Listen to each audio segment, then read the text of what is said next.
Ah, you finally arrived. There's no time to spare, so we'll begin with our first lesson. Wait, hold on. There's something we need to clear up first. So that's still on your mind, huh? Maybe you're the ones who can't let things go. Don't worry, there's a time and place for exacting vengeance. Besides, I'm not in the mood for any right now. Best save it for later. You need to be in the right mood for vengeance.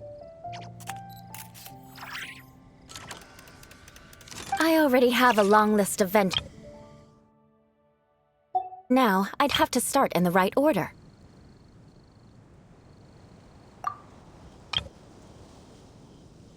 Who knows how?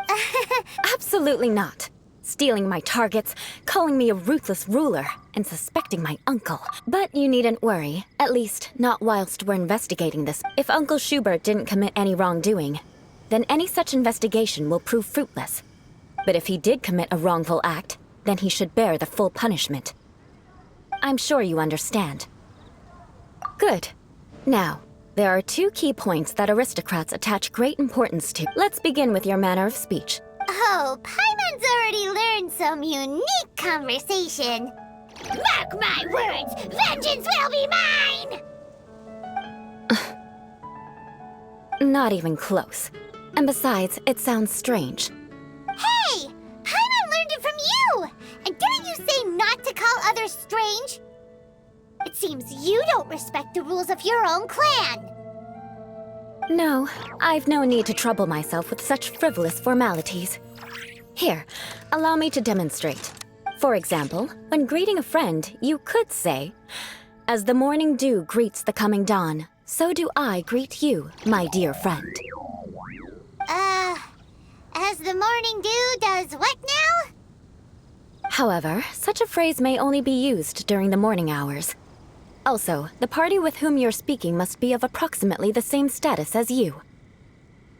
Morning dew is not uncommon, so it expresses that friendship should not be measured by value, yet also suggests that friendship between aristocrats is pure like water.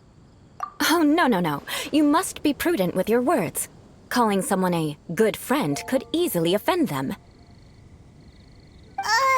But didn't you just say my dear friend in your example? Paimon's confused. Yes, I did. But you must know in the Lawrence family, dear friend is a set phrase that can only be used towards certain friends with whom one is acquainted, but not particularly close. It sounds much more pleasant to call an acquaintance a dear friend. So another thing to remember, aristocrats are concerned with face and being polite. However, if you were to use dear friend to address an intimate friend, the recipient would think that you were deliberately trying to estrange them. This is only the first step in making a greeting. After addressing one another, you then exchange courtesies. Wait! This is all too abstract. Perhaps it would be better if you gave some real-life demonstrations. Ah. Very well. Come with me. We'll choose some bystanders to converse with.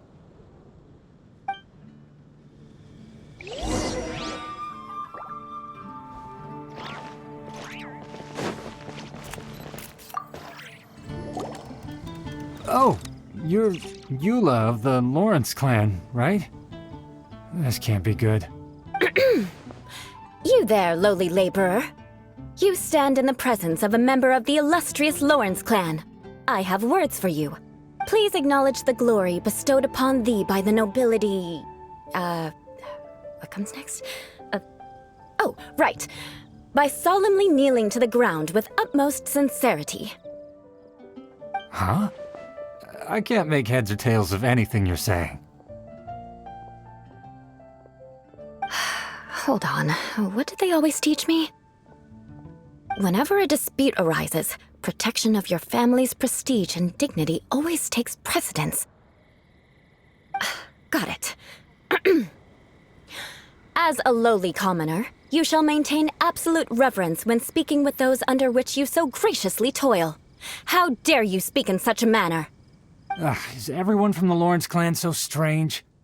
The days of the Lawrence clan's tyranny have long passed. I don't care what you're trying to do. Just beat it.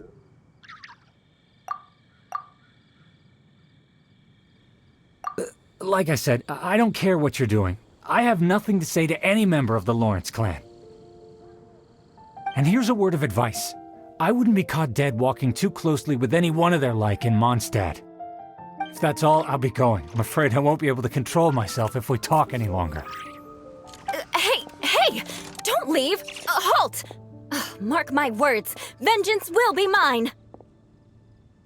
Wow, the Lawrence name really does carry a terrible reputation. Never mind him. I could have predicted as much. Let's find someone else.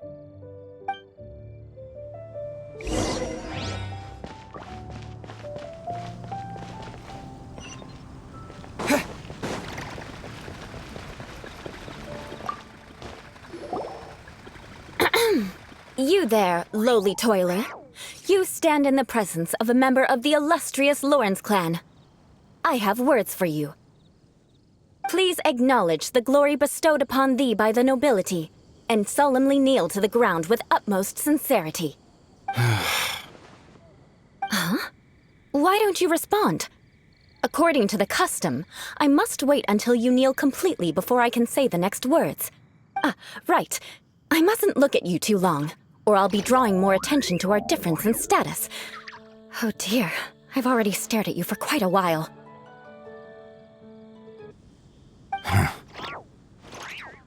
Fine. You may spare yourself the formality of... Hey, stop bothering me or else I might say something you wouldn't like to hear. Then again, I've got no words for anyone from the Lawrence clan. Again? What's with this attitude? Yes, I don't think his attitude will change. If I keep grandstanding like this, the outcome won't be good. Let's try to find someone else to talk to. I'll remember your unwillingness to comply. Mark my words, vengeance will be mine.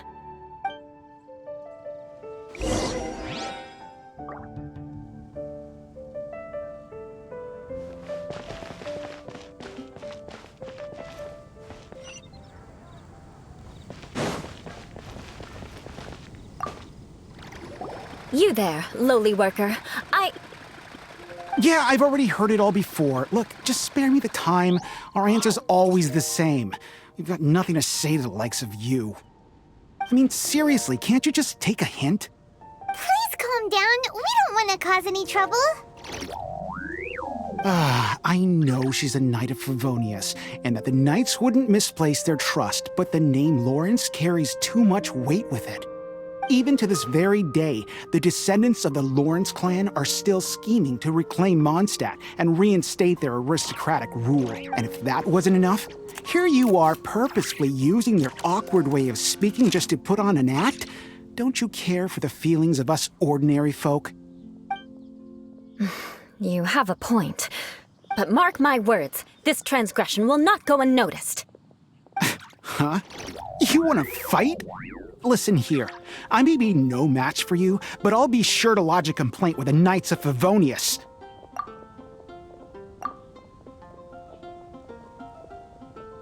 I'm sorry, but I want her to understand that I'm serious. Listen here, if you don't want things to get more unpleasant, then you'd better just stop.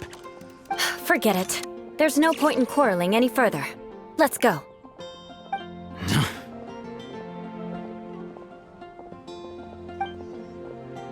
It's all right. This happens quite often. Let's find someone else to talk to. Paimon thinks we've seen enough now. Let's just stop. Actually, Paimon thinks we should apologize for asking you to demonstrate for us. We had no idea the feelings between the Lawrence clan and the people of Mondstadt were so bitter. What can we do? The Lawrence name is already a dirty word among every household in Mondstadt. Even 3-year-olds know the story. I see this kind of attitude all the time. Don't worry. What with me being a Knight of Favonius, they're usually willing to speak a few words with me. Perhaps my aristocratic manner of speech provoked them today. Believe me, it's not a big issue.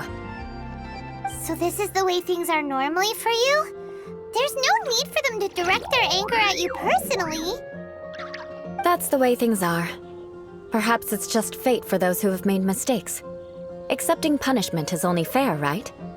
But when your family has committed atrocities, I'm afraid there's no easy path to reconciliation. As memories are carried in the city breeze, the faults of such grievances are passed from one generation to the next. It is now my turn to bear this burden. At least I have a means of living a relatively normal life compared to the elders of my family.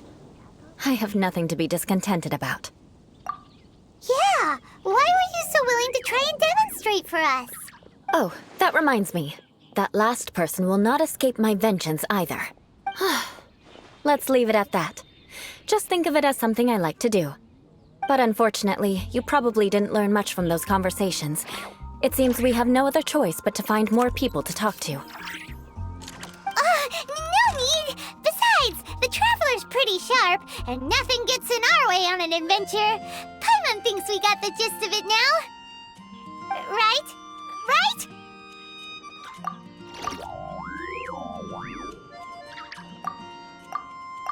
We'll just have to roll with it for now. Let's just keep Eula from getting anyone else riled up.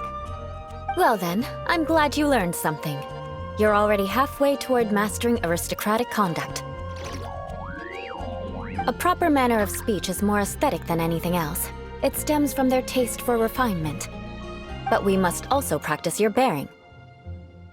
I have a very effective way of training for this. Come with me to Dragonspine.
It's so cold. Does aristocrat training really need to be done here? If you wish to truly achieve the dignified conduct of an aristocrat, you must learn to remain composed and elegant even amidst harsh conditions. For example, you can see that part of the path up ahead is quite difficult to traverse. But a well-trained aristocrat would not only effortlessly proceed forward, but do so without a stain on their garment and their elegance fully intact. Paimon thinks we've left the realm of aristocrats and entered the realm of adventuring. Compared to what we've already seen, this should be a piece of cake.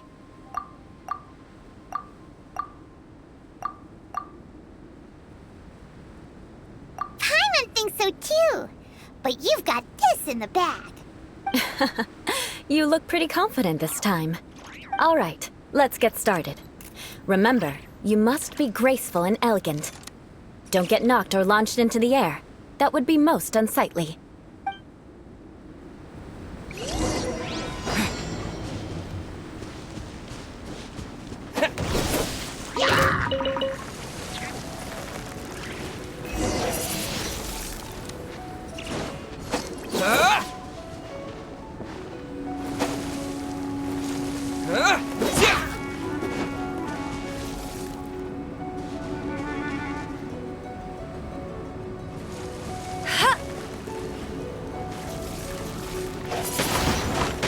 Windblade! What? That won't do. You've exposed your shortcomings. No need to worry. Head back to the starting point and try again.